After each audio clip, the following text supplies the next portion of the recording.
दोस्त साहब cater online पे आप लोगों को खुशामदीद। दोस्त साहब आज हमारा टॉपिक है वैल्यूएशन ऑफ स्टॉक का कि जी अकाउंटिंग वैल्यूएशन ऑफ स्टॉक के लिए कैसे होती है। दोस्त साहब ये सारी सीरीज़ जो आप लोगों के लिए बना रहा हूँ ये इंशाल्लाह ताला बहुत वर्दी सीरीज़ है और मेरा यकीन है कि आप लोगों को इंशाल्लाह बहुत बेनिफिट देगा। तो साहब अगर आपकी कुछ भी राय है, कहीं पे आपको मसला आ रहा है, कहीं पे मेरी बात समझ नहीं आ रही या कहीं पे मेरी तरफ से कुछ कमी है तो ज़रूर बताएं मुझे, ठीक है। या चीज़ बहुत ज़्यादा है, कमी बेशी जो भी है, ठीक है इंशाल्लाह, तो मेरे साथ ज़रूर शेयर करें। आप कमेंट्स कर सकते हैं, मेरा जो है ना पर्सनल नंबर के बने, आप कहीं पे भी मेरे साथ रब्ता कर सकते हैं। तो सब अब शुरू करते हैं वैल्यूएशन ऑफ स्टॉक के बारे में।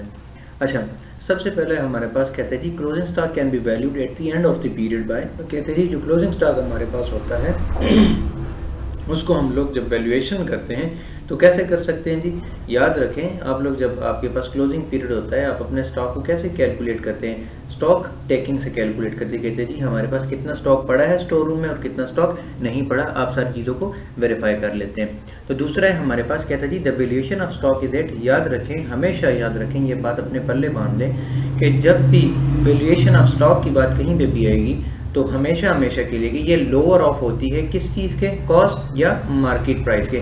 आगे चल के ना मैं आपको इन दो चीज़ों का ना डिफरेंस बताता हूँ। अभी आप लोगों को ना ये याद रखना है कि वैल्यूएशन ऑफ स्टॉक हमेशा यानी कि साल के आखिर में, वक्त के आखिर में आप अपने स्टॉक को किस वैल्यू पे रिकॉग्नाइज करेंगे, ये दो चीज़ों का कंपैरिजन होता है, या स्टॉक या मार्केट वैल्यू, इन दोनों में से जो कम होगी अपनी फाइनेंशियल स्टेटमेंट्स में उस चीज़ पे आप लोगों ने इसको रिकॉर्ड करना है। अच्छा, थर्ड है हमारे पास कहते हैं in order to find the value of closing stock we, हम लोग क्या करते हैं अगर हमें अपना स्टॉक कैलकुलेट करना हो, हमें पता लगाना हो कहते हैं जी हमारे पास अभी कितना स्टॉक पड़े, तो हम लोग क्या करते हैं स्टॉक टेकिंग करते हैं। अच्छा, फोर्थ है हमारे पास कहते हैं company should realise stock at the lower of cost and net realisable value या मार्केट वैल्यू एक ही बात है, ठीक है। एनआरवी नेट रियलाइजेबल वैल्यू या मार्केट वैल्यू दोनों एक ही बात है।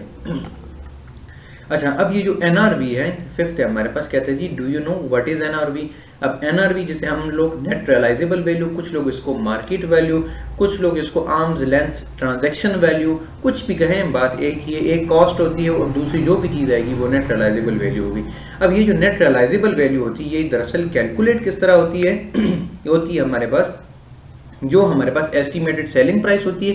ये देखें यहाँ पे ना मैंने इसका ना फार्मूला पूरा बताया हुआ है कि हमारे पास जितनी सेलिंग प्राइस होगी, ठीक है, एस्टिमेटेड जो सेलिंग प्राइस यानी कि जितने पे हमारे पास मार्केट में बिक सकती हैं वो हम लोगों ने लिखना है और उसमें से आप लोगों ने लेस करना है। क्या चीज़ लेस करनी थी, एस्टिमेटेड सेलिंग एक्सपेंसेस। अच्छा, अब ये जो सेलिंग एक्सपेंसेस हैं इसमें दो चीज़ें आ सकती हैं, कौन कौन सी, एक तो कंप्लीशन ऑफ कास्ट की, यानी कि आपके पास फर्ज करें आपके पास कोई एक ऐसी चीज़ है जिसको आप थोड़ा सा मॉडिफाई करके बेचते हैं, ठीक है, तो वो कास्ट भी आप लोगों ने इसमें जो है ना इंक्लूड करना है। फर्ज करें आपके पास जो है ना लिक्विड पड़ा हुआ, अब उसको जाहिर सी बात है उसको बोटल्स में डालेंगे तो उसको मार्केट में बेचेंगे, तो वो कास्ट आपने उसमें इंक्लूड करनी है, ठीक है।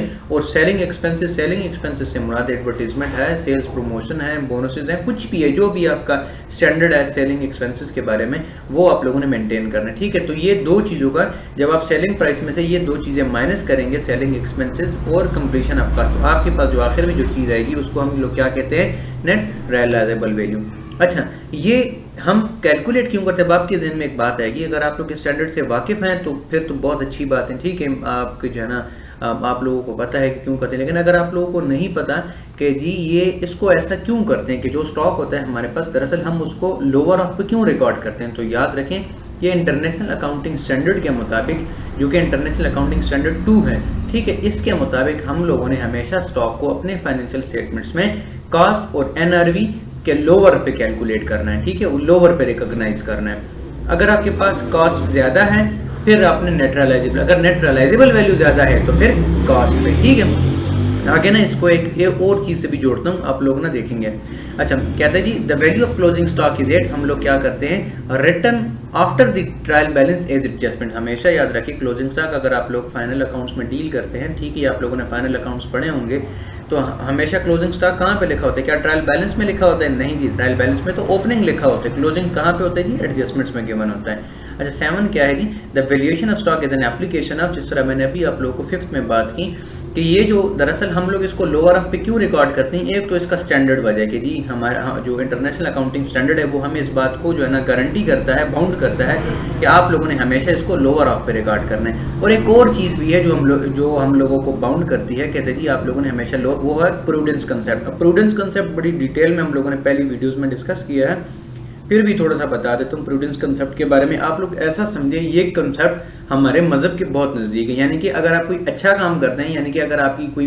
पैसे ज़्यादा होते हैं तो उसको रिकॉर्ड नहीं करना, यानी कि आने वाले वक्तों में आपके पास पैसे ज़्यादा होंगे उसको रिकॉर्ड नहीं करना, बल्कि अगर कम होंगे लॉसेस को आप लोगों ने ज़रूर कंसिडर करना है। ठीक है, जैसे हम लोग कहते हैं ना, अगर किसी के साथ नेकी किया तो भूल जाओ, बात समझ गए आप लोगों ने। अगर आपसे कुछ कमी कोताही हुई है तो उसको याद रखो और उससे माफ़ी मांगो। तो इसी तरह ये अकाउंटिंग का भी प्रूडेंस कंसेप्ट है। अगर आपके पास आने वाले वक्त में कोई बेनिफिट हो रहा है लेकिन उसको रिकॉर्ड नहीं करना, अकाउंटिंग कहता है उसको कभी भी रिकॉर्ड नहीं करते, लेकिन हाँ अगर आने वाले वक्तों में कुछ नुकसान हो रहा है तो फिर आप लोगों ने उसको ज़रूर प्रोविजन रखनी है। जिस तरह पिछली वीडियो में हम लोगों ने डिस्कस किया था प्रोविजन ऑफ बैड डेट, तो वो जो प्रोविजन होती हैं वो क्या होती हैं, हमारे एस्टीमेट होते हैं कि आने वाले वक्त में भी हमें इतने लॉस हो जाए। ठीक है, अच्छा 8 हमारे पास क्या है जी कि goods sold on return or sale basis are part of, तो याद रखें ये हमेशा किसका पार्ट होता है, सेलर के स्टॉक का, क्योंकि सेलर आगे जो है ना परचेजर को या बायर को देता है कि भाई अगर आप ना बिका स्टॉक तो मेरा, तो जाहिर सी बात है जब ना नहीं बिकेगा तो किसका होगा, सेलर के स्टॉक का ही होगा।